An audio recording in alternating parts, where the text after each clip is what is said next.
Well, hi again, everybody, and welcome to another episode of 100 Yards of Football. This is the Week 8. What am I thinking? Week 8 NFL wrap-up show, along with former general manager Joey Clinkscales on your right, Brian LeBel in the middle. I'm Harper LeBel. We are going to talk about some of the NFL action that took place this past week, the news, injury updates, everything that you need to know. Obviously, the Monday Night Football game just ended a few moments ago. Kansas City once again shows that even if they have 3 losses, remember they were 0-2, ladies and gentlemen, and they lost their 3rd game to Jacksonville just a couple of weeks ago. But don't sleep on a team like Kansas City. Goodness gracious, they look great tonight. They weren't perfect, but they got it done. And Patrick Mahomes was throwing it behind his back, left-handed, right-handed, underneath, everything that you need to do in order to just keep the sticks moving. And the offense seems to be churning much better than it did previously in the season. But we'll talk about them in just a few moments. Before we do, some sad news here in the National Football League. Nick Mangold, former center with the New York Jets, has passed away a couple of days ago, 41 years old. He had kidney disease. Any former brother in the league, if you will, that passes that we want to pay tribute to. And a little bit special here, if you saw the tribute that Rex Ryan made yesterday on the NFL shows, it was genuine. It was a part of Rex when he was the coach there. Well, guess who drafted the man? Joey Clinkscales. So Joey, first and foremost, it's always a sad day when you lose one of the brothers, but I'm telling you right now, this good dude, way too early, and we just want to pay a moment of tribute to Nick Mangold. Absolutely. Obviously, it is way too early. He was a special kid. We drafted him in the first round out of Ohio State. And from day one, he was a starter. He and the Brickshaw Ferguson, they came in. Nick was the leader of that offensive line, and he anchored that offensive line for the New York Jets for 11 years. He was articulate. He was smart. He was humble. The guys rallied around him. He was genuine.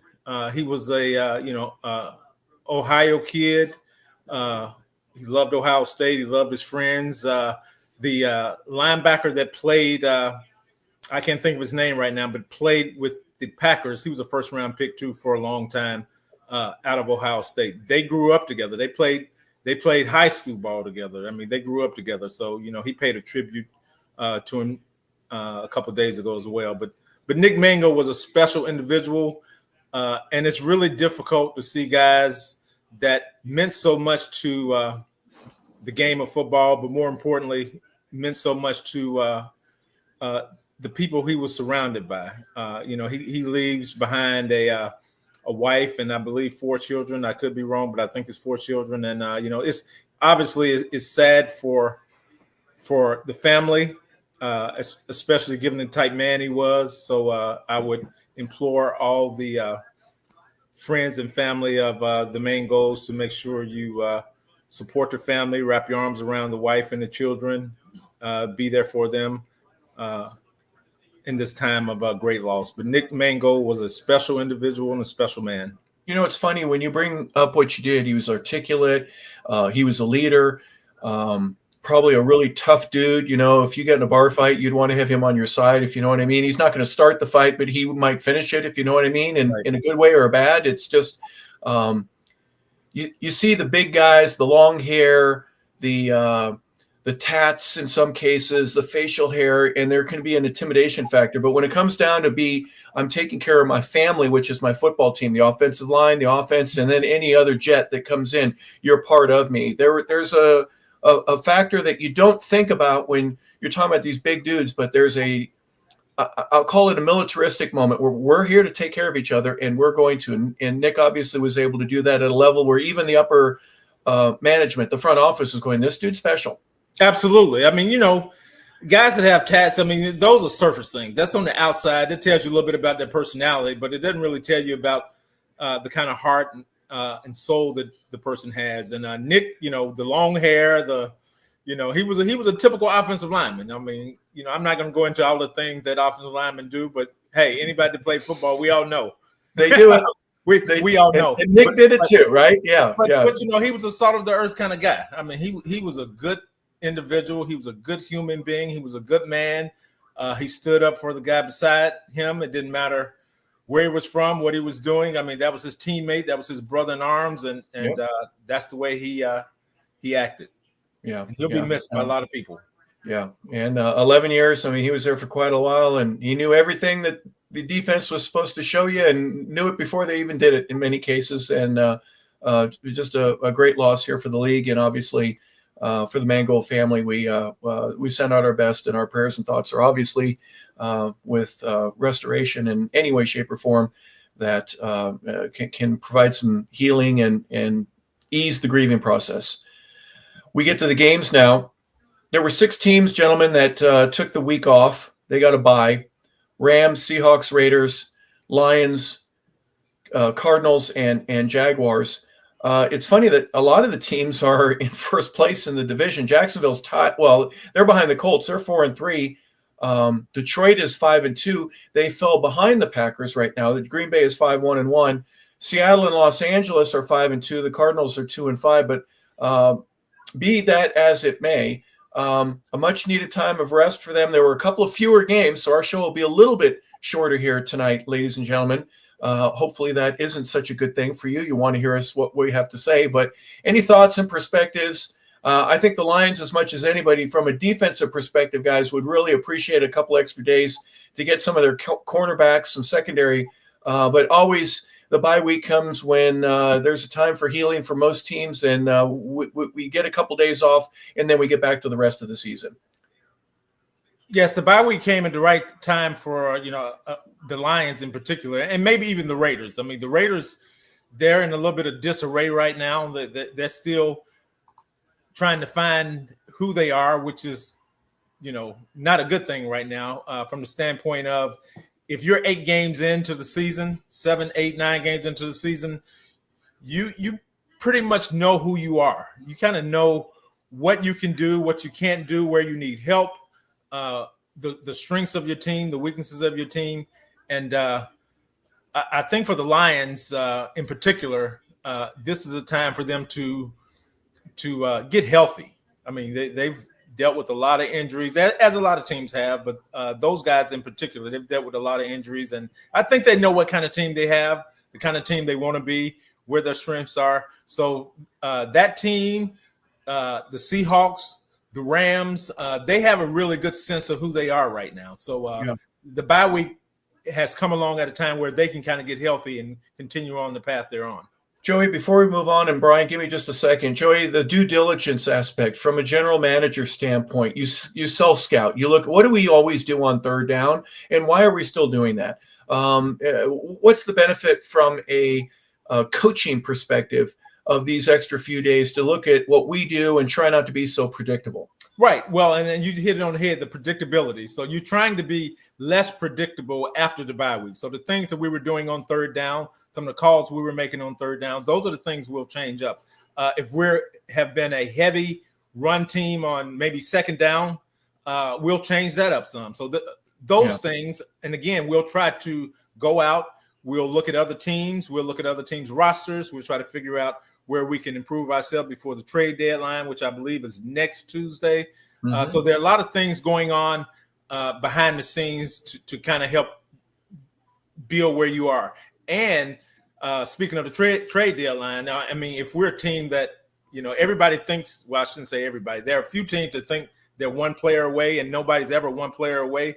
But you go out and you look for a guy to kind of get you over the hump, whether it's giving up a draft pick, whether it's trading somebody that you already have, or whatever.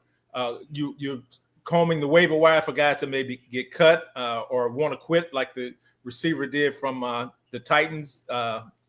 He went to Oakland so he could be with the staff that he came from. But it's amazing. So this is the time of year where, especially with the open dates, that you can self-scout and you can become a better football team. Now, you're in Nashville. Did you pay attention to the general manager there saying pretty much, I'm listening to all offers. I don't want to give our team away, but it basically he said, yeah, I do want to give my team away. If you make me an offer, I won't refuse it. I don't want to give away my stars.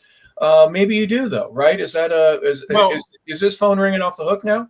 I don't know if they're ringing off the hook because they don't have many stars. Yeah, I mean, so they have you don't give away the quarterback. Obviously, he's young and Right. he hadn't played bad. He just hadn't lit the world on fire for a lot of different reasons. Some of those out of his control. And the best defensive player is Jeffrey Simmons, who's been there for a while, who did not play this past week.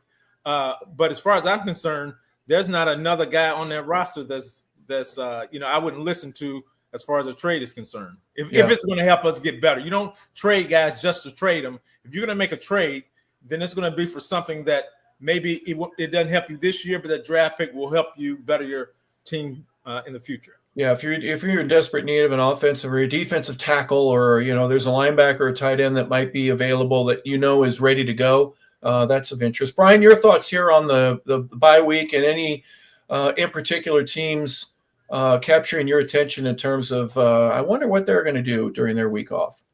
Well, Seahawks and Rams probably didn't want to stop playing football. They were both those teams were kind of on a roll.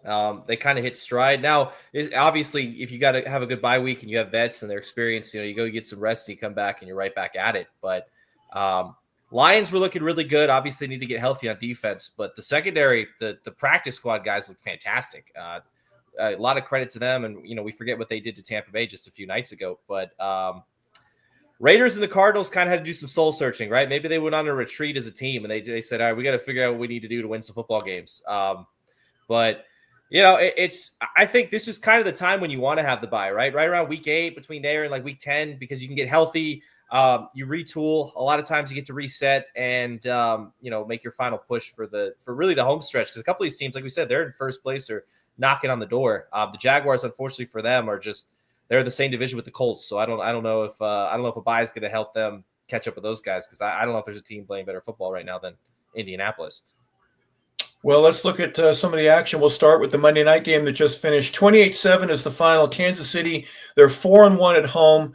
They are 5-3 overall. They keep pace in the division. The Commanders were tied at halftime. It was 7-7. They fall to 3-5. They are 1-4 on the road. Joey, we'll start with you. I said it a few moments ago. Watch out for Kansas City. Don't fall asleep on them. It looks like the Chiefs are back. At least that little lull in the action for them offensively is disappeared, and Patrick Mahomes seems to be as close as you can get. 299 yards in the air, 3 touchdowns, 2 interceptions. He was sacked 3 times, 25 of 34. They rushed for 148 yards. He had 25 receptions, as I mentioned a moment ago. But it seems like Patrick is alive and well again, and the rest of the league needs to watch out for the rest of the season. Oh, absolutely. I think Kansas City tonight showed what they can be when they have all the tools available.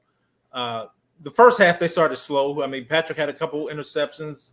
One wasn't his fault. One was his fault. Either way, it's going on his ledger. However, the second half, they came out and played like, the Chiefs we expected them to be. They were able to run the ball, although Pacheco, I think he got hurt late in the game. I'm not sure he finished, which is a cause for concern. But with Rashee Rice back and Worthy and those guys, Kelsey had a touchdown tonight, which gives him 100 total touchdowns in his career, which is, unheard of for a tight end. Yeah, congratulations. Yeah, it was amazing. And their offensive line is getting better. Now, the defensive line,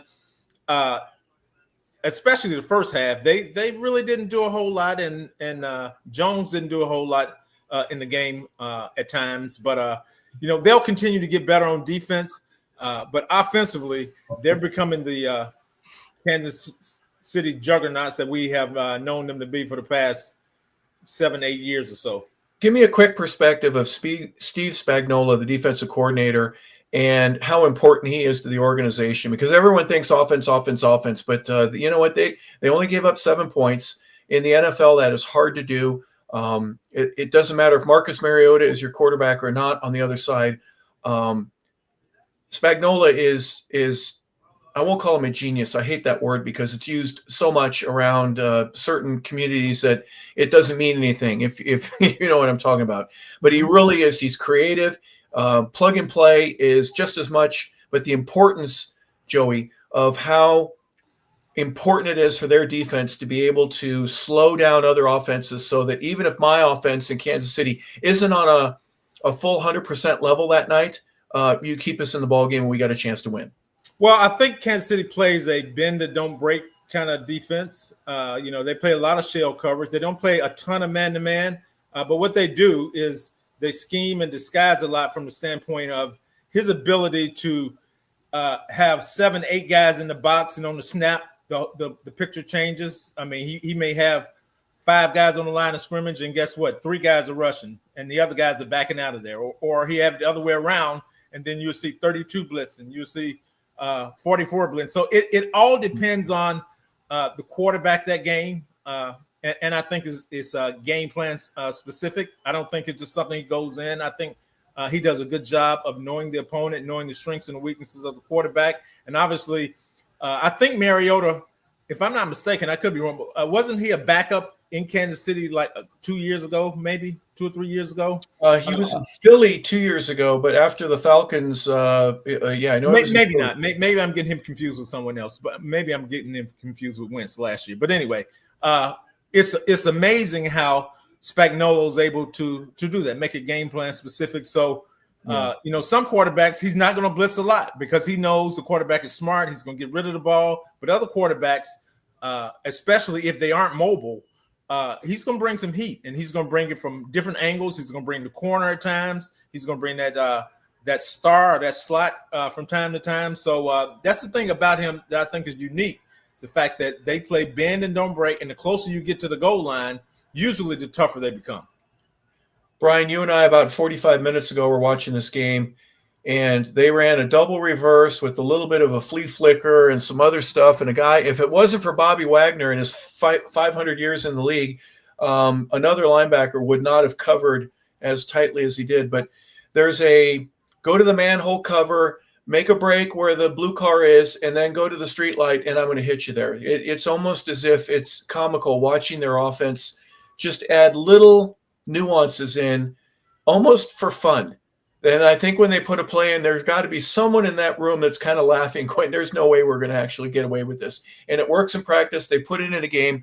And it is amazing the way that Andy Reid for years has allowed his quarterback and the offensive coordination to allow for little things that a defense is going, there's no way that they're going to do it. And they do it, and they do it successfully.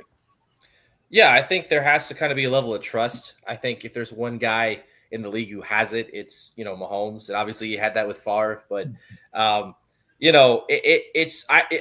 look at it and I say there's football being played all the time, right? You got high school games, you got college games, whatever. I feel like if there's ever a gadget play being run somewhere on some level, I feel like Andy Reid is like a sixth sense where he could pick up on it and he could see, he's like, oh, that looks like something that we could run and, it might be successful. And they plug it in and it works. And it's just, when you have as much talent as they do as well, obviously that helps a little bit. But when you have all these guys up front, and then you have 3 different running backs, which they used 3 guys tonight very successfully. I think Rice, Kelsey, and Xavier Worthy all had 6 catches. They were all, upwards near 100 yards.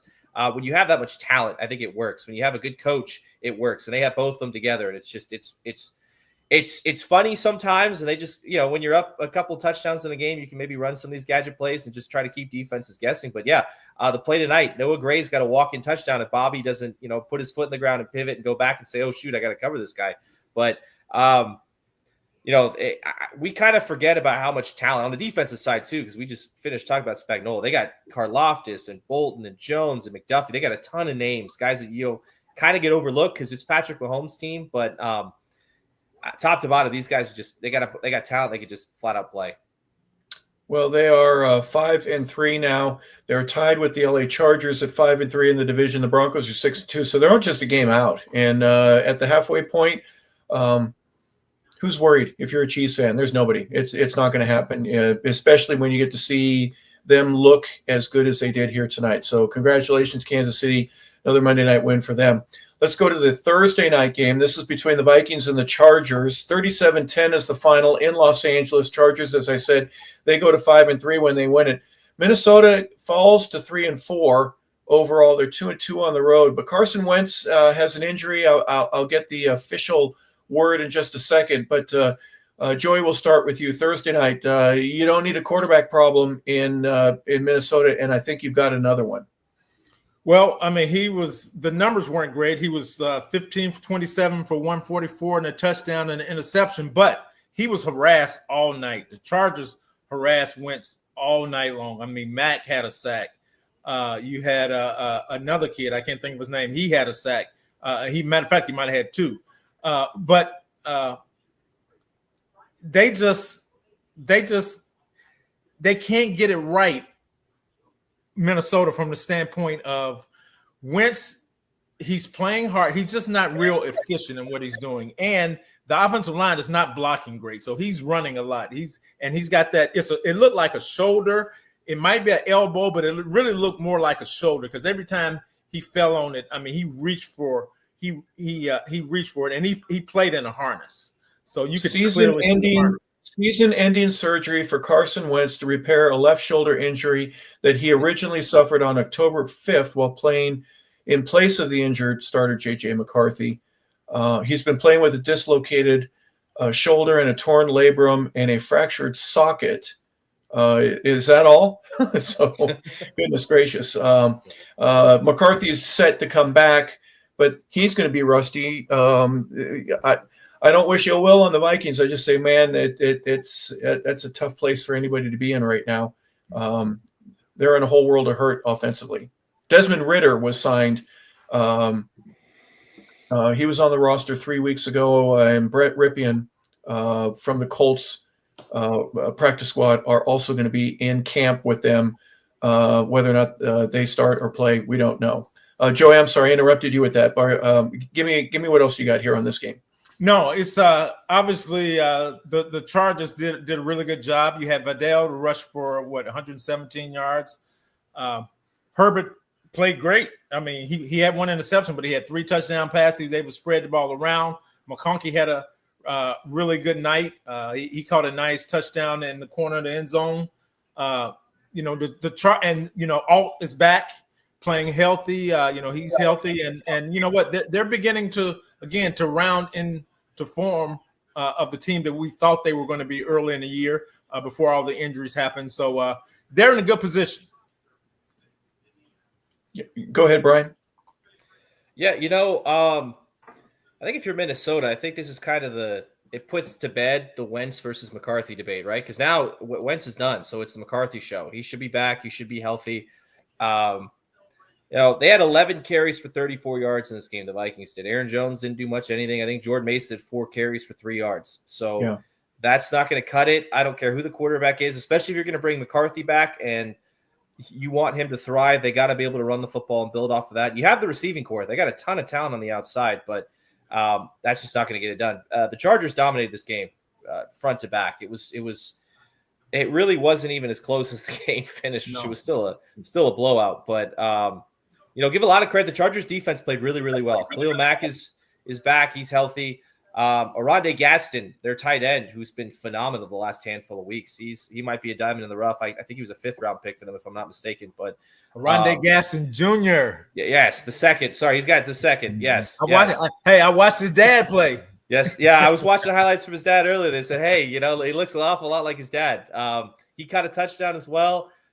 Chargers may have found something too in Kamani Vidal. He's been phenomenal in Omarion Hampton's absence. And I would be higher on them right now, except the Broncos look incredibly good. We just watched the Chiefs dismantle the Commanders on Monday night. So this is a 3-team race in the AFC, and I wouldn't be surprised if maybe all 3, but at least 2 of these teams, or the AFC West, at least 2 of the teams at the top right now don't make the playoffs.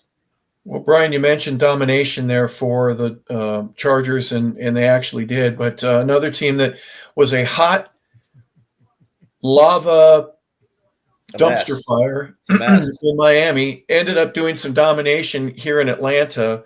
2-6 now, the Dolphins. 34-10 was the final against the Falcons. And Falcons now have had 2 games in the last 4 that you got to burn the tape and just say, this is ridiculous. We can't even watch this. Your thoughts here on the Dolphins basically just tearing this game up. It was 17-3 at the half and 34-10 is the final. Falcons get a late, 5 minutes left to go in the ball game, a late gimme touchdown. But that's 2 embarrassing games now for the Birds.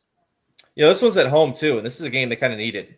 This was a team coming into the season. We said, look, if we don't move Kirk Cousins, and we got the best quarterback room in the league, right? We got the best backup quarterback, and I didn't really see it on Sunday. You can put a lot of it on Zach Robinson. The play calling was horrendous, top to bottom, though. It wasn't good. J.D. Bertrand, he hasn't been good. Kirk Cousins didn't look good. Drake London was out. I think Bijan Robinson had 1 yard through the first 20 minutes of this game. It was just the Dolphins looked like I don't even know what the comp would be, but they just mantled them. They obviously watched the San Francisco tape from the week before. They just mimicked it. They were able to control the line of scrimmage on both sides. They ate up clock. They put them in uncomfortable situations.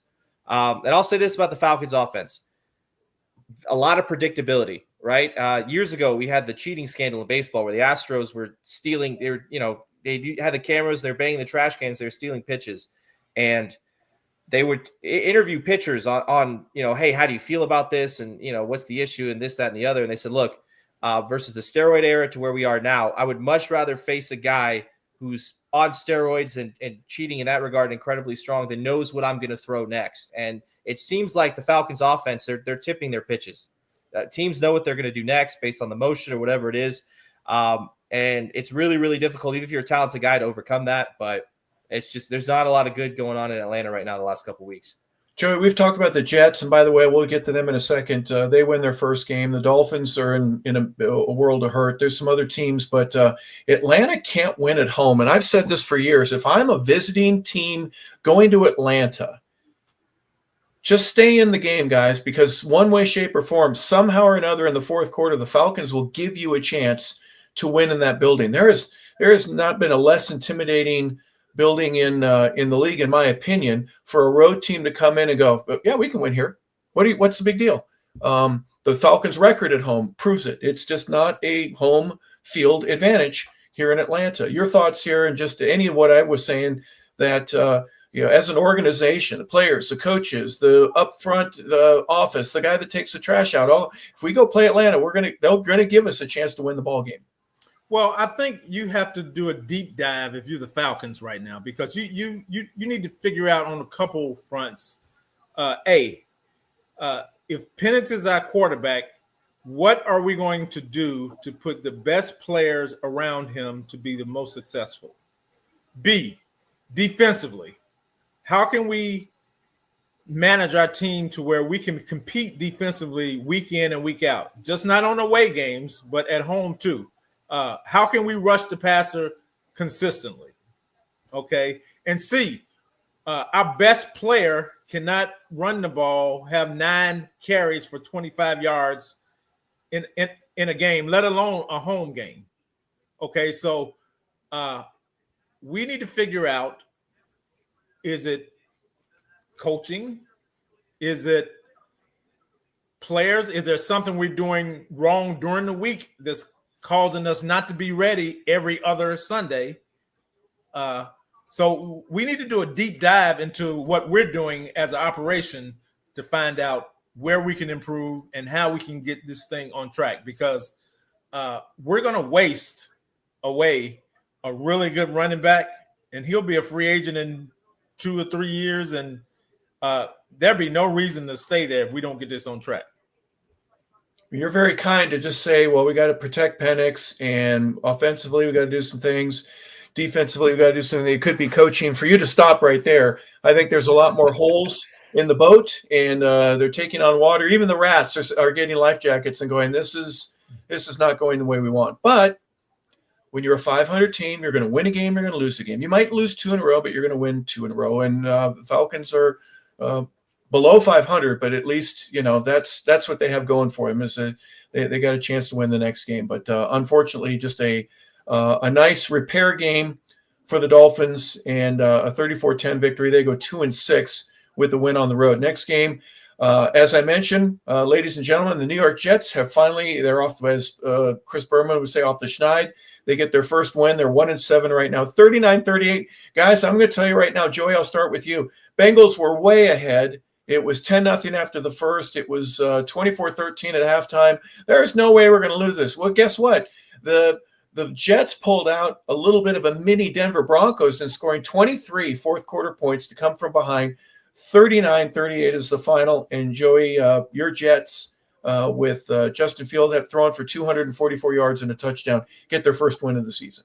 I was really proud of Justin Fields. I mean, this was a tough week for him. You have ownership coming out saying what they're saying, and it's a lot because it's not just on the quarterback. If you watch the Jets play this year, they stunk at a lot of positions, not just quarterback. They stunk at a lot of positions. And for them to come out and win this game without their best corner, without their best receiver, tells you that without the guy that, at least media-wise, we thought was going to start at quarterback this week, Tyrod Taylor, he didn't play. So Justin Fields plays, and he plays a really efficient – he was really efficient game. He was 21 for 32 for 244 and a touchdown.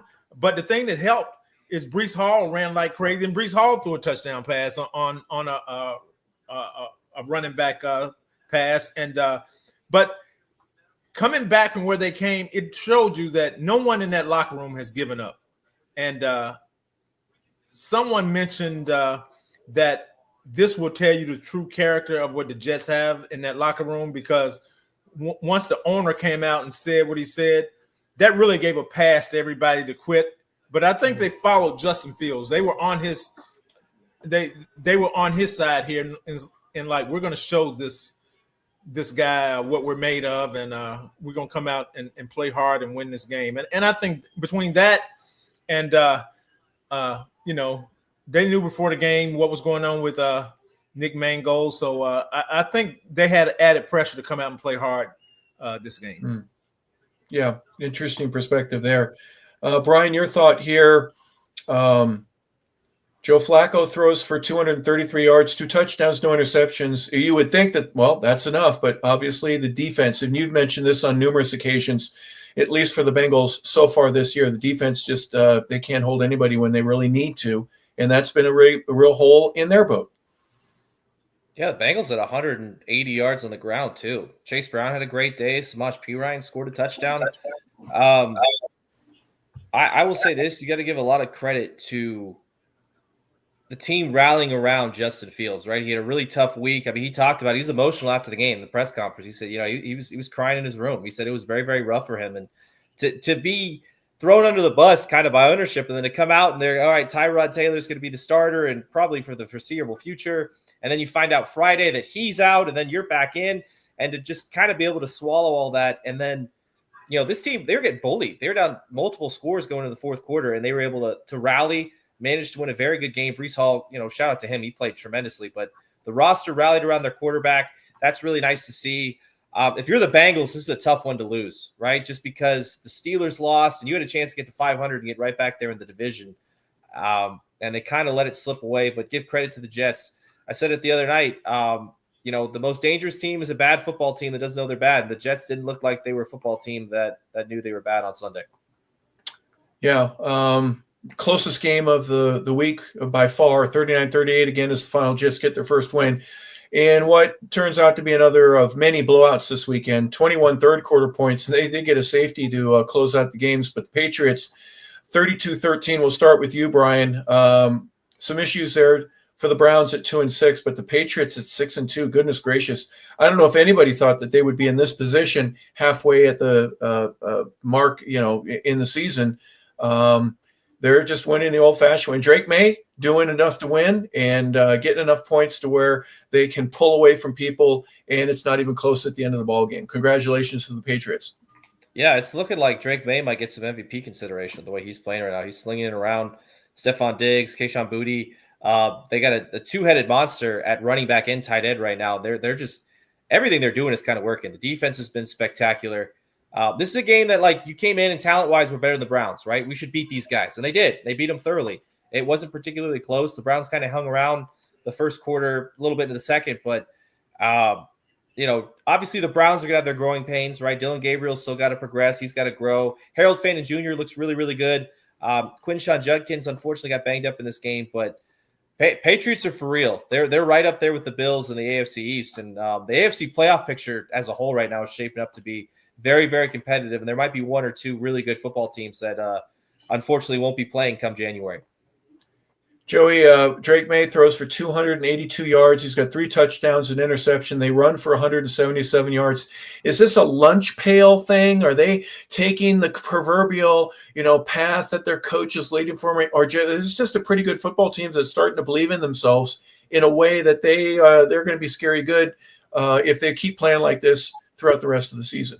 Well, I think it's a young football team that has confidence. I think the Buffalo win gave them a ton of confidence. So now they feel like it's not a game they're going to go into where they feel like they cannot win.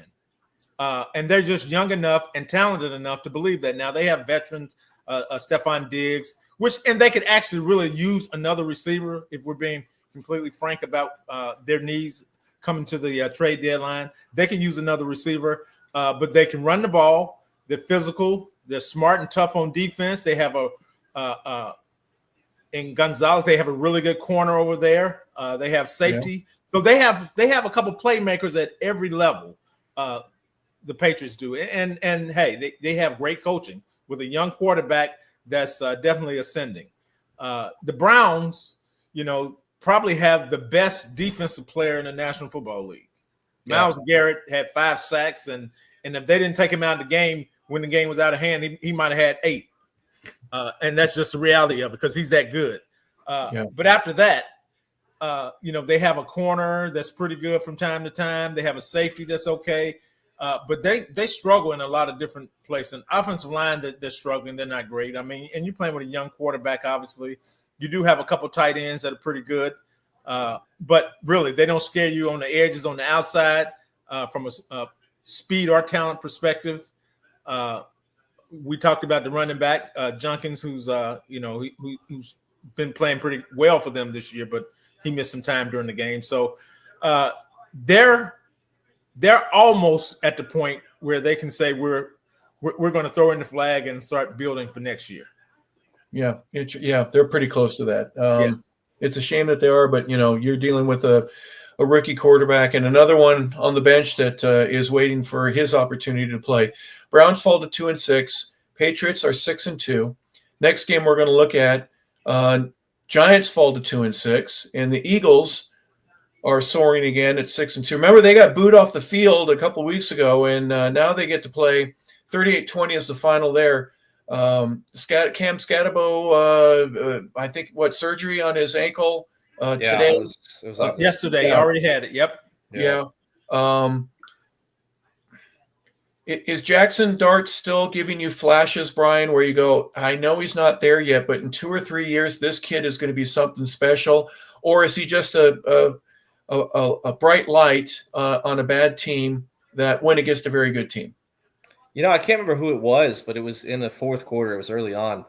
And he had a deep touchdown pass, a beautifully thrown ball that got called back. It was an offensive pass interference. It's kind of ticky-tack. And, Brian Daboll's face was cherry red after, yelling at the officials. But there's not a lot of talent on this roster other than Jackson Dart. Theo Johnson's been a nice surprise, but you lose Malik Neighbors. Scattaboo's out now. And he's still playing well enough. The Eagles kind of dominated him in this game, and I think it was more so a revenge game from, hey, we remember what you did to us a couple weeks ago, right? That was that doesn't happen to us very often, and we're certainly not going to let that happen again, especially at home. But I still like what I'm seeing from Jackson Dart. I think he's getting better each week. You got to have receivers on the outside to be able to, make throws to and be able to get the ball down the field. But Scatabo going down sucks. He was kind of the heart and soul of this team, right? He was a guy who was always everybody's face, trying to hype him up. He was, I don't want to call him crazy, but he's one of those locker room players where the guys around him would say, but yeah, that guy's crazy, right? But in a good way, with a smile on their face, because he's crazy and he's got our back. And unfortunately, the injury was pretty graphic. It sucks for him. We're wishing him a good recovery, but man, the Eagles are rolling right now. Like you said, there's not a lot to say, but Saquon figured it out again. Devontae Smith had a good game. Dallas Goedert with 2 TDs, and Jalen Hurts made it look easy. This was a dominant win. I think they're getting healthy up front on the offensive line, and I think they're a better team than the Giants, and they showed that on Sunday. Yeah, Joey, I was going to say offensive line had a pat on the back type day. Saquon, 14 carries, 150 yards exactly, a touchdown for him. That's not easy to do in the National Football League unless your big heavies are making some blocks up front, and they are certainly getting better, aren't they? Oh, absolutely. I mean, second play of the game, he goes, 60 plus yards for a touchdown, second play of the game. So, he's getting better, although he did not finish the game. Looked like it was a quad. It wasn't a hammy. It looked like it was on the front. So it looked like it was a quad injury. But I think he'll be okay for next week. But the guy behind him, he rushed for 100 yards on 9 carries. Yeah. So the offensive line was doing their job. And Hurts threw 3 or 4 touchdowns. They looked really efficient in what they were doing, even without Brown. Brown didn't play receiver this past week. Brown, right. They didn't look like they missed a beat. 21-10 at halftime, 38-20 is the final. Eagles are 6-2 right now and atop the NFC East. Let's look at the Bills. Just a couple of weeks ago, they were looking at each other, Joey, and going, what the heck is going on Monday Night Football loss to the Falcons? They certainly repaired a lot of things. It was 19-3 at halftime, 40-9 is the final here against the Panthers. I'm not so sure that they are ready to dominate again. This is a good team beating an average team, but certainly a nice win at home for the Bills. Cook rushes for 216 yards. So their offensive line certainly looked a heck of a lot better against the Panther defense. Well, I'll say this. When you can run the ball and dominate the line of scrimmage, you can do a lot of things. And that's what they did. And that's what the things that Buffalo has kind of hung their hat on lately is the fact that Josh has played really well. Sometimes he goes into Superman mode, which he'll have great numbers, but they usually don't win those games in the playoffs, the big games. Right. But he'll go Superman mode. But when he can play a solid game like they did, and they can run the ball, then guess what? And cut down on the penalties. Leading into this week, the last 2 weeks, they've had a lot of penalties and a lot of turnovers. When you can cut those things out and run the ball like they did, then Josh can be Josh. He doesn't have to be Superman, and you can win comfortably. And Carolina, they took Carolina out of doing what they wanted to do, because Carolina's a team that want to be able to control the game with running the ball. And they weren't able to run the ball against Buffalo this week. And that way, and then Andy Dalton had to start putting the ball in the air. So when you can make a team one-dimensional from a defensive perspective, then you can get a lot done. And offensively, like I said, Buffalo, they could pick their poison because they could run the ball, and they ran it well, and they didn't have to change up. And when they needed to pass, they could pass. Brian, it was 19-3, as I mentioned, at the half, and then 21 unanswered points in the third quarter. Total domination after the halftime break. Buffalo basically dominates. They didn't need to score in the fourth quarter. They didn't. They gave up a touchdown and a failed 2-point conversion. 40-9. Bills were very impressive, and I'll say that was a dominating win. Well, this is a game. We previewed this game because we thought it might be close. We thought the Panthers were kind of rolling, but Buffalo came out and they were committed to stopping the run up front initially. Now, Bryce Young was out in this game, obviously, and it's a different offense with Andy Dalton. But, Rico Dowdle had kind of been running wild. And this team as a whole had been running wild the last couple of weeks, and Buffalo just said enough of that. They said, you're not going to run the ball. We're going to control the line of scrimmage on both fronts, and they did. It wasn't even particularly close. James Cook did whatever he wanted, right? Josh Allen didn't even have to throw the ball 20 times, 19 attempts, and then they said, hey, we're up 40, we're up 35 points. You can go take a seat, buddy. Mitchell Trubisky got some reps, which is good, I guess. But, this is one of those things where it's just the game wasn't particularly close, right? We talk about burning the tape, like we talked about the Falcons earlier. You just set that tape on fire. If you're the Bills, this is the tape you come back to and say, hey, this is what we're capable of, right? This is exactly what we want. We execute our game plan to a T. We were efficient as all could be. I don't know exactly how many yards the average per play, but it was a ton. James Cook ran all over him. He did whatever he wanted. It didn't even look like he broke a sweat. But credit to Buffalo. This is they came off a really tough loss on Monday night, and they looked like a team coming off a bye, and they dominated a Carolina team that had a lot of momentum coming in, and they did it in their building. So you want to hear something crazy?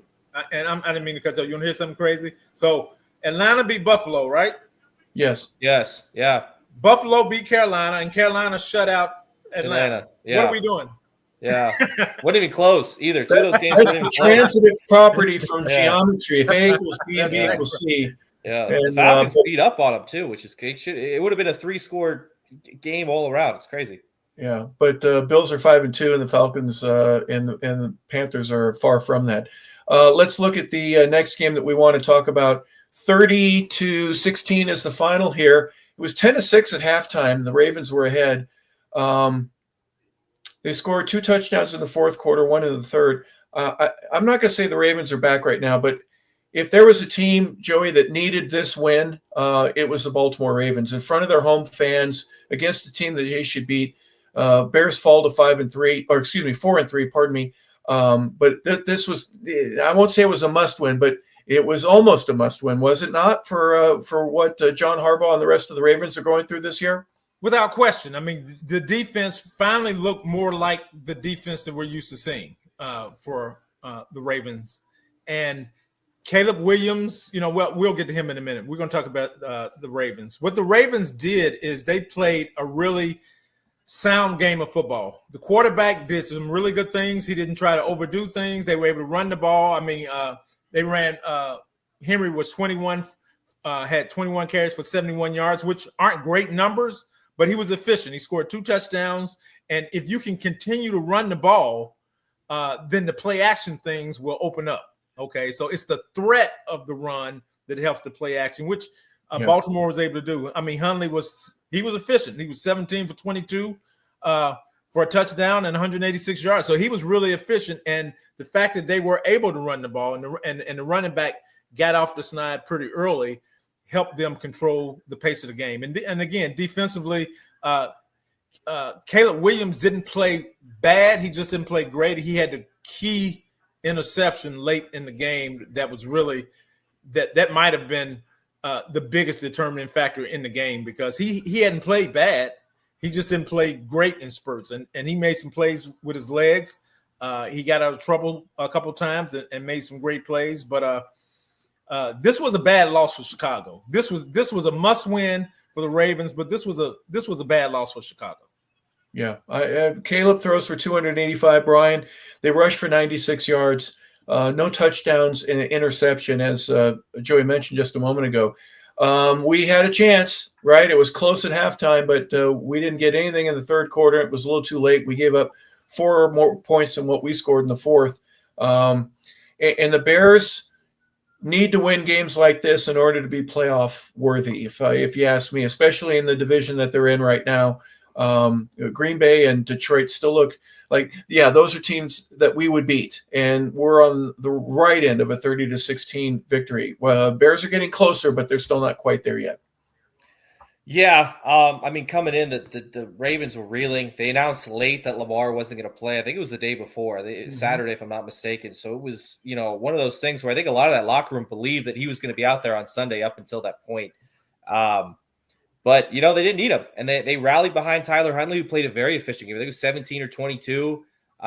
He didn't have to do a ton, but like Joey said, they opened up the play action. They got the big plays when they needed them. And this game was pretty close. It was pretty back and forth. And kind of the straw that broke the camel's back was the Caleb Williams interception. That was kind of the deal breaker, because it was back and forth. The Bears have a chance to, tie it or at least make it close again. And then, young quarterbacks will do that, right? It's tough to put on a young quarterback, but got to kind of put some blame on the defense too if you're the Bears, because this is a team that hasn't done much offensively at all in a month since Lamar got hurt. And you got Tyler Huntley out there, and they gave 30 points, and obviously that's just not good enough. I understand you got a bad defense on the other end, but they're kind of playing down to the Ravens a little bit, and it showed. And listen, they're still a pretty good football team, but if they want to be up there with the Packers and the Lions, they can't let that happen. Yeah, that's an important aspect. You mentioned Lamar. He is expected to start. The Ravens did have an announcement that came out today that he will be the starting quarterback here for their Thursday night game. Let's look at the 49ers end up going to Houston. Houston ends up winning this one. They're 3-4 right now. 49ers fall to 5-3. Joey, we'll start with you. 49ers, another one of those teams, you don't know what you're going to get. Some days they come out and they look great, and they win the Sunday night game last week against Atlanta, and then they lay an egg on the road here. 15 points they scored in the second and the third quarter, and that was it. They got a touchdown. They got a 2-point conversion in the third quarter, but slowly but surely, C.J. Stroud is starting to find his stride, or is it just we beat a team that we were lucky to beat? Well, I think it's a mixture of both. Starting with the Niners, I just don't think they played a great game. The quarterback didn't play great. He was 19 for 32 for 193, 2 touchdowns and an interception. And McCaffrey only carried the ball 8 times. Again, there you go. He carried the ball 8 times. Their leading receiver was Jennings with 4 for 45. Okay.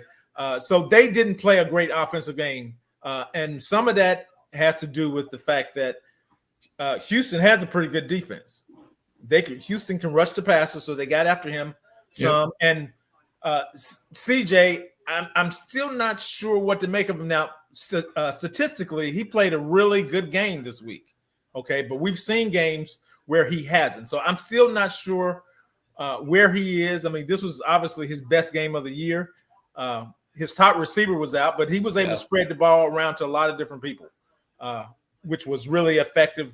And he was really efficient with the ball this week. But I'm not ready to get on the Texans bandwagon yet. I think this was a tough trip for the 49ers, and I'm sure they're waiting on their starter at quarterback to come back, to be quite honest with you. But, the injuries have taken a toll on the 49ers, I believe. Yeah.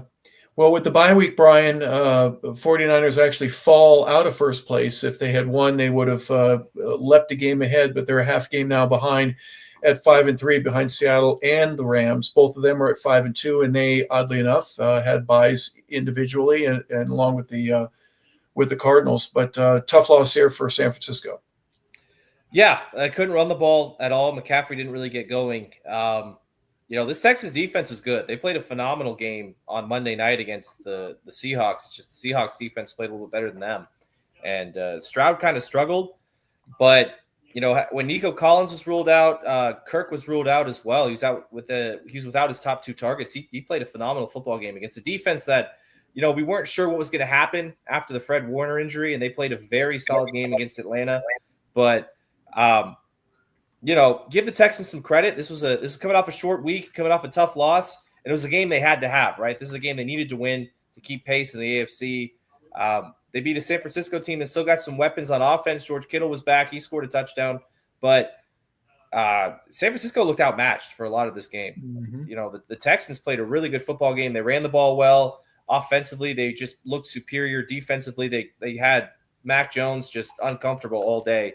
And, it shows up in the stat sheet. But this Houston team was kind of underachieving for the first month and a half or so. And a lot of people were kind of wondering when they were going to figure it out. Because, remember, C.J. Stroud was looking like a phenom after his rookie year. And he kind of took a step back at that sophomore slump that we talk about. But this was definitely a step in the right direction, especially without his 2 top targets. But Houston's got some more work to do to get back in the playoff picture. This is a good win against a very good San Francisco team, though.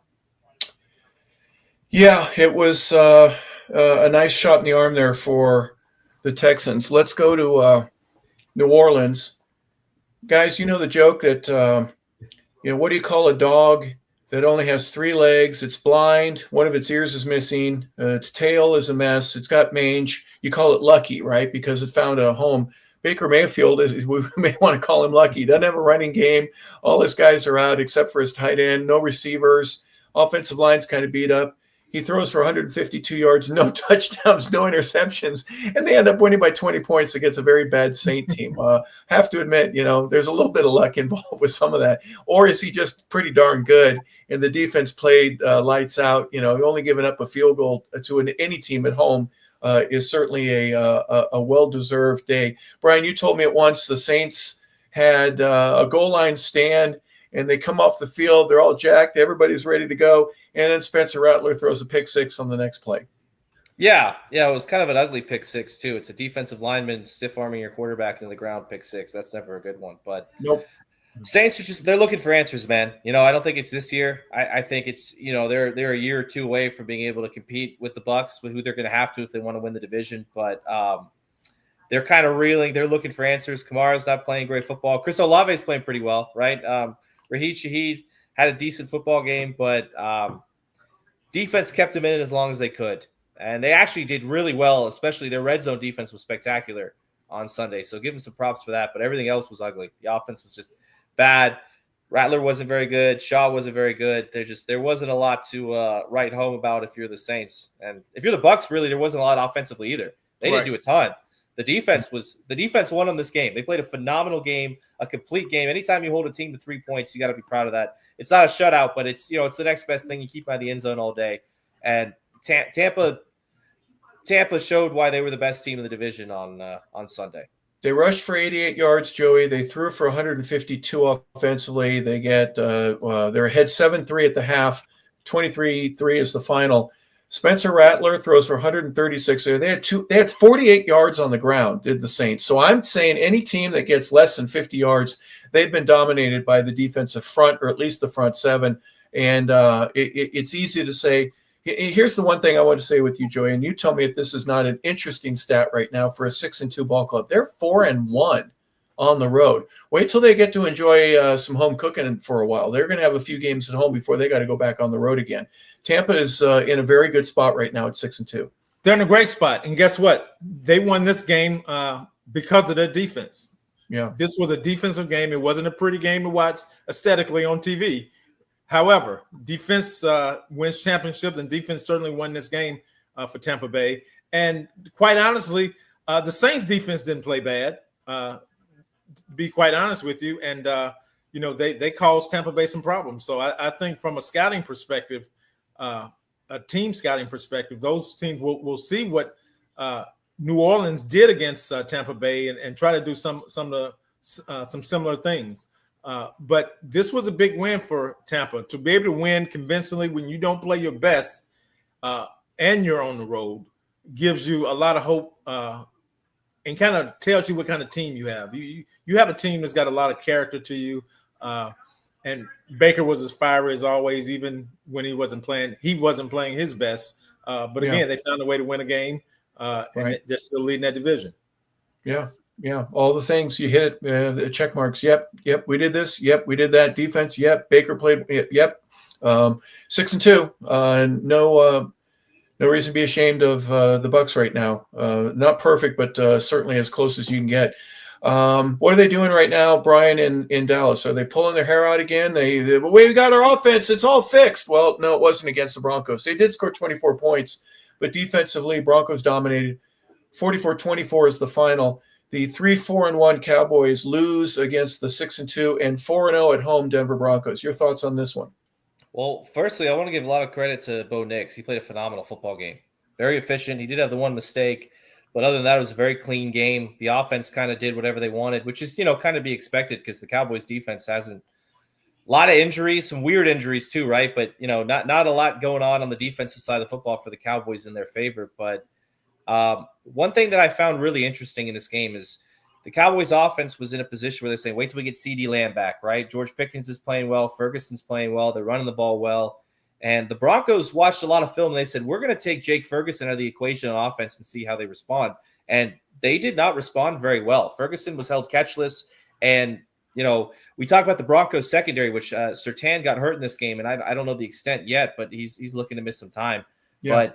But They said, we think Jake Ferguson is your best player. We're going to take him out of the equation. They did exactly that, and they dominated a very good offense. Obviously, Denver's a very, very difficult place to go play, right? 52-80, we joke about it all the time. But the preparation, the planning, everything they did, the offense was stellar. The defense was about as good as you could be, right? I know Jill Milton had a late touchdown, right? But when all the starters are out and you got half the crowd has gone home because you're playing the Cowboys, it's I'm not going to be too upset about a touchdown when the game is 4 scores out of reach. But this Broncos team is looking like a real contender right now. And if not for the Chiefs and how good they are, I would say this is far and away the best team in the division. But a lot of credit. We talked about Sean Payton, maybe some Coach of the Year consideration. He's done a phenomenal job. The Broncos are rolling, and it's top to bottom. They're just a tremendous football team.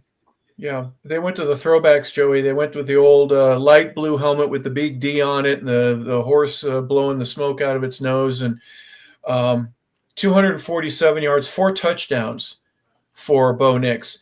Is Sean Payton a quarterback whisperer after what he did? Does Bo Nix say this guy coached Drew Brees, and Drew is not much bigger than a postage stamp, but he's one of the hardest working guys in the league. I'm going to try to do whatever that guy did. His accuracy is what, in my opinion, made Drew Brees one of the great quarterbacks of all time. He was tremendous. And then Bo is starting to pick it up, I think, a little bit ahead of schedule, and certainly playing a lot more relaxed. The game seems to be slowing down for him, and he's getting bigger numbers every time he goes out there.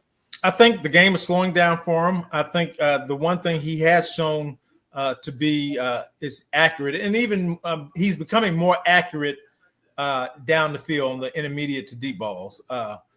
He's got a really nice receiver core. You don't really have to have a true number one to have a really good receiver core, and we'll talk about that later when we talk about the Packers. But I think they can run the ball. I mean, Harvey had 2 touchdowns and a 2-point conversion.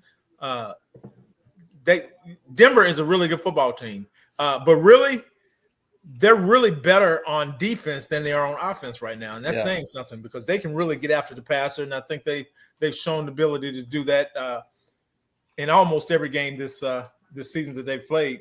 And what can I say about the Cowboys? The Cowboys' defense is exactly what we thought they would be. They aren't very good. Every now and again, if the offense is going, the defense will show up some. They'll get competitive, but the defense is not very good. I mean, let's keep it real. They can't rush the passer. They gave the best pass rusher away. The linebacker play is suspect, and the secondary is they have a lot of drama in the secondary is the best way I put it. So coming up on the trade deadline, they are far from one player away. Yes, they can go out and trade for this big time defensive end, but guess what? Unless that guy's going to drop back in coverage and do all this other stuff, they are 2 to 3 players away from being a really competitive defense because they need help at linebacker and they need help in the secondary. So with Michael last year, they struggled. So you can bring in a Michael replacement and guess what? You're still going to struggle because you hadn't addressed the other holes that you have. So they're a lot further than one player away. Tell me how you really feel, Joey, as a former Steeler. You okay? The Steelers have their own problems. That's a whole different story. Yeah, we'll get to that. Well, I'm just saying one of the great rivalries, especially from a Super Bowl perspective, is the Steelers and the Cowboys. And you never forget, right? Never forget. All right. Let's look at the next one here. A team that seemed to be rolling. 38-14 is the final here. This is at home. They're 5-0 at home. Titans are a mess, 1-7. Joey, I'll start with you. Let's just, we don't have to spend a whole lot of time. Jones threw well. Taylor ran efficiently. Pittman, everything seems to be rolling both offensively and defensively for the Colts. This is a super great place for the Indianapolis Colts to be right now at the halfway point. They're 7-1. Well, let's start with Taylor. 12 carries for 153 yards and a couple touchdowns. I mean, every game he's putting up these kind of numbers. He's on track to almost have the all-time record for touchdowns in the season. I mean, I think LaDainian had 31 or something, and this kid's on track to have 29. So anything can happen from that standpoint. But guess what? They are the prototypical football team from the standpoint of they can run the ball down your throat week in and week out because they have offensive linemen that reset the line of scrimmage. They have defensive linemen that reset the line of scrimmage. So from that standpoint, they play bully ball week in and week out, and they just ask Daniel Jones to be efficient, and that's exactly what he's done so far this year. When Ben Roethlisberger was a rookie and he gets a chance to play, everyone said that Cowers, listen, don't lose it for us. We're a good football team. Don't lose it. Is that kind of the mentality for Jones and that he's going to grow, he's going to develop, he's going to be better. But dude, just keep us, keep the ball in our color uniform and hand it off really well. You don't have to win this game for us. We're good enough, as what you just said, Joey. The both offensive and defensive lines are pushing people around, and that is such a intimidating force, especially once the playoffs come around. Well, and you know what? I'm gonna give Shane Steichen a little more credit than that, because I think he has awakened some things in Daniel Jones that has gotten him to play a lot more efficiently, a lot better. And he's not taking a ton of chances, but the chances they're taking are paying off for him. And he's looked like he's seeing the field a lot better. And again, he's playing with a comfort level that he didn't play with in New York, because he knew that the offensive line he had in New York was suspect at best. And he's playing behind a real offensive line, and I think that's helping him to be a lot freer in his movement and his train of thought as a player. 17-7, Brian, at the half. They scored 21 points in the second half and only give up 7. So 38-14 is the final. This is a team you got to beat, right, in the division, and you do. And it's just business as usual. This was just you get another paycheck.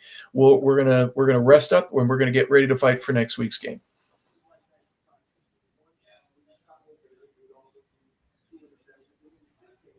We lose your sound, Brian? Oh, sorry. I didn't mean muted there. But, man, we kind of touched on it earlier with Tennessee as far as, guys getting moved and the revolving door of guys that are probably going to be out the building as far as, coaches and maybe players. If your last name isn't Ward or Simmons right now, you could be getting your walking papers here very soon to go play football somewhere else, just because it's a really bad product on the field. There's some, bright spots, and you're getting some production from some of these guys. Tajay Spears has been okay. Shamir DK was all right, but there's not a lot of good going on in Tennessee right now. They just kind of ran to a team that's going in the opposite direction, where there's not really anything bad going on in Indianapolis. There was a picture that someone shared where I want to say it was Jonathan Taylor's second rushing touchdown, and it's just a simple play, and there's nobody. The gap is between the hashes, right? That's how wide he has to run. They've moved everyone from the defensive front of the Titans out of the way. There's nobody within 8 yards of Jonathan Taylor, and he's at the line of scrimmage. It's incredible what they're able to do up front. Listen, we talk about Taylor, and he's having LaDainian Tomlinson type numbers. He's creeping very, very close to that as far as production, as far as touchdowns, as far as everything. And with the extra game, we might have a new touchdown leader here pretty soon. I don't want to get ahead of myself, but this offensive line, they got a bunch of road graders up front, and it really doesn't matter what they run, because they can scheme whatever they want. The 5 guys up front are going to block it correctly, and they're going to give the play a chance. And it's been incredible to watch. This team is just kind of the epitome of what you want to do as far as if we're going to build from the ground up, right? They were begging for a quarterback for a while. They trade for Matt Ryan, whatever else it was. They get some decent skill guys in there, but this offensive defensive front for the Colts right now, I don't know if there's anybody doing it better than them. Yeah, it's very impressive right now, and they're beating who they need to. Again, the Colts are 7-1. They're 5-0 at home. Last game we're going to look at, Joey, you said you had something that you wanted to share regarding the Steelers and the Packers. 35-25 is the final here. 5-1-1 Green Bay. Steelers fall to 4-3. They are 2-2 at home. Steelers looking old again, or is this just they run into one of the best teams in the NFL? Well, looking at the Steelers, your best player on the team is 41 years old.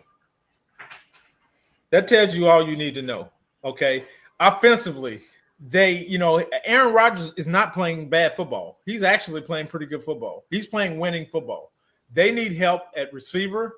Actually, Warren ran the ball pretty good the other night. So their offensive line is not where it needs to be right now. And Green Bay showed you that, because Green Bay, their defensive line, Gary and Parsons and those guys, they cause a lot of havoc. And Parsons, while he didn't have a 1 sack, he caused havoc all night long. Every time he was in the game, with his motor, with his effort, with his toughness. And the Steelers defensively, they look old. They don't have a real playmaker on defense. And Watt just got paid. And Watt, really, he's been MIA. He had one game where he had some decent stats, but he had a hurry in the game the other night. That's it. He had one real pressure in the game the other night. That's it. Okay. Yeah. Hayward just got paid. I mean, he went in and he was going to hold out and he got them to pay. And he had really almost no – he had some tackles, okay, but he never really had a pressure all night long. And as good as that quarterback is, Jordan Love, they made him look like the best quarterback in the NFL the other night. Yeah, he throws for 360 yards, which is the highest by far for the week. 3 touchdowns for the young man, and 21 he was never under duress. Points. Yeah, he was never under duress, or he was rarely under duress. There were a couple plays, but he was rarely under duress, and he looked like a young Aaron Rodgers because everything he did, it was calm. He never looked pressured. He never looked like he was strained, and he kept his head down the field. He didn't look at the rush, and he made plays. Yeah, they go, Brian, to the throwback. Well, almost the Thursday night uniform, white helmet, white jersey, white pants. But thank God that the Steelers didn't go with their Bumblebee uniforms, with the prison break ones where they it just atrocious. Steelers just should wear the same uniform regardless, whatever. But only 25 points. They lose the lead, right? They're ahead at halftime. Packers outscore them in the third and then the fourth quarter. Best player, 41 years old. I don't mind if you move him from the pocket, but you better have some people that can get open and not just your tight end every week. What are your thoughts here about the Steeler offense? Well, they stalled a few times in the first half. They got the ball into Green Bay territory. I think it was almost every single drive they had the football. It's just they're having to settle for 3, which right now Chris Boswell, listen, he might also be almost 41 years old, but he has an argument for maybe the best player on the team on Sunday night because he was fantastic. But, against a very good team, when you're having to settle for 3 a lot, it's usually not going to turn out in your favor. Jordan Love and Tucker Kraft have some sort of connection, man, because it's working. He might be the best tight end in the game right now.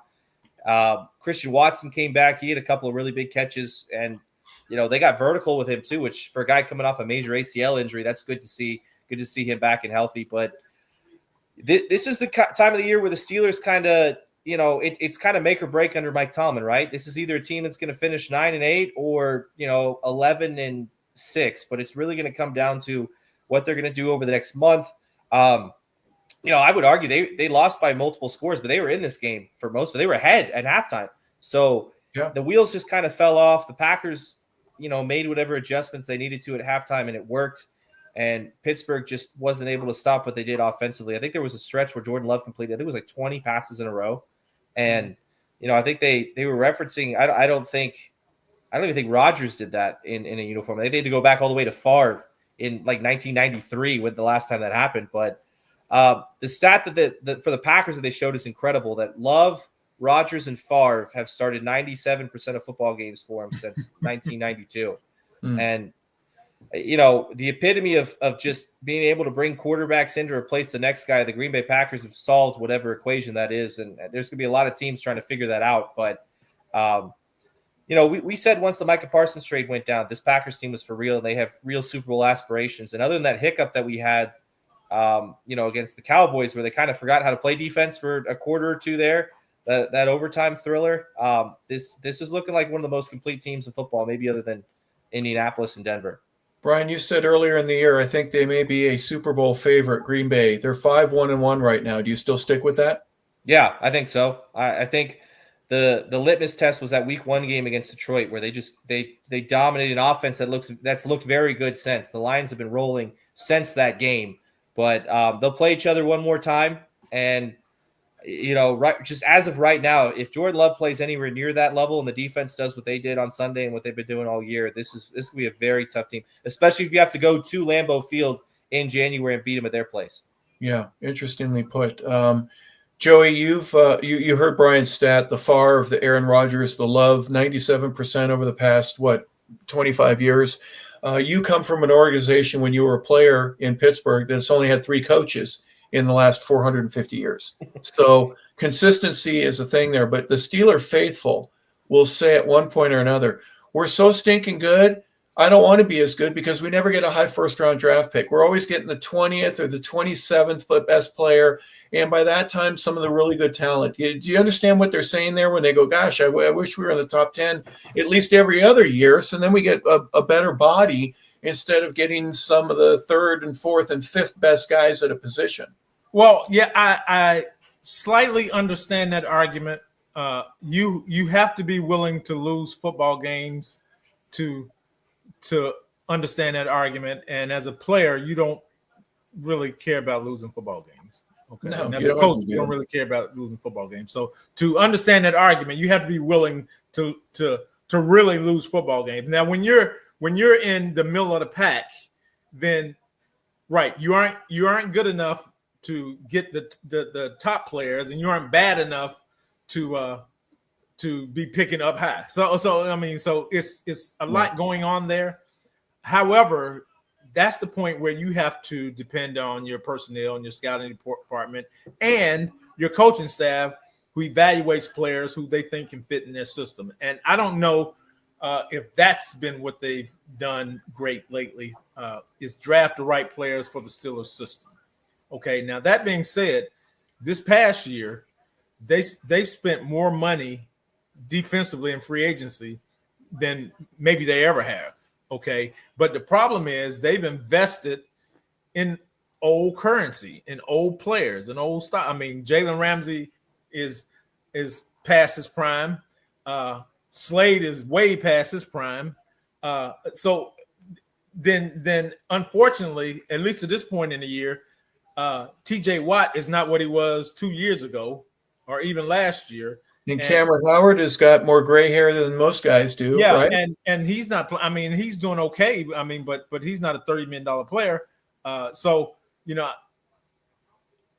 I think they've really not invested in the right guys. And sometimes you have to let guys. The old Patriot way was, I would rather get rid of you a year too soon than a year too late. Okay, and there's something to be said for that. I mean, you might hurt some feelings and. A guy come back and sign a one-day contract 5 years later after he's out of the league. But guess what? Sometimes you have to move on a year too soon, because guess what? It stops you from overpaying guys who will not live up to that contract. And I think we have some of that going on with the Steelers right now. Yeah. Well, you mentioned the middle of the pack. Let's look at the standings right now and who's in the middle of the pack. In the AFC East, New England is at 6-2. Buffalo is at 5-2, a game behind. Miami 2-6, Jets are 1-7, and Pittsburgh is ahead in the division at 4-3 against Cincinnati, who's in second place. They're 3-5. Baltimore is 2-5. Cleveland is 2-6.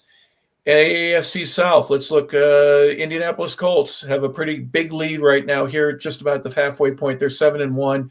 Jacksonville is 4-3. Houston 3-4. Tennessee 1-7. In the West, a little bit tighter there. 6-2 for the Denver Broncos. The Los Angeles Chargers are 5-3. So are the Kansas City Chiefs now. The Raiders are in the rear there at 2-5. NFC leader there is in the East, Philadelphia Eagles at 6-2. In the North, 5-1-1. Green Bay Packers, they're in first place, 5-2. Detroit Lions, they were off this week. They had a bye. Tampa Bay is ahead, they're 6-2 in the NFC South, and in the West, 5-2 Seattle, 5-2 Raiders, 5-3 49ers. So that's a quick look at the standings. Final thoughts here, Brian, before we go. We kind of get the cliche where teams are kind of separating themselves from the pack, right? But I'm very, very interested to see how the AFC West turns out, if everybody stays healthy and everyone keeps rolling the way they are now. And then the same thing for the AFC East now, which we didn't think coming into the season that would be the case. But Buffalo's got some catching up to do, right? They're going to have to catch up with a red-hot Patriots team. And a lot of football left to be played, but almost every division seemingly has multiple teams that could win it right now, except maybe the AFC South, because just how well the Indianapolis Colts are playing. There's a lot of good football and a lot of tight races, which is it's good for the game and it's good for my multi-view on Sundays. Yeah, put a bow on it, Joey. Give me final thoughts here this week. Well, this past week was Blowout Sunday. There were a lot of blowouts. And I'm not sure why that happened, but it happened that way, a lot of blowouts. But I think, moving forward, one of the most interesting divisions would be the NFC North between Green Bay and Detroit. I think that's going to come down to the wire, maybe even the last game that they play against each other. That's going to be interesting. And I think one of the other division races that people will pay attention to will be the Steelers and the Ravens. Everybody expects the Ravens to come out of the pack here. No one has faith in the Steelers as soon as Lamar gets back. So that'll be interesting. And the problem will be, or the interesting problem will be, if the Ravens defense can show up for Lamar better than they did before he got hurt. Yeah. Him being back on the field could be the type of inspiration, but with 5 losses so early in the season, it'll be tough to see how they end up bouncing back if they don't right away, if Lamar comes back with rust or if he gets re-injured. A lot of things to think about there. Well, folks, we appreciate you being a part of the show here today. This has been the NFL wrap-up show for Week 8 in the National Football League. So for Brian LeBel, for Joey Clinkscales, I'm Harper LeBel. We want to say thank you for tuning in to 100 Yards of Football. We appreciate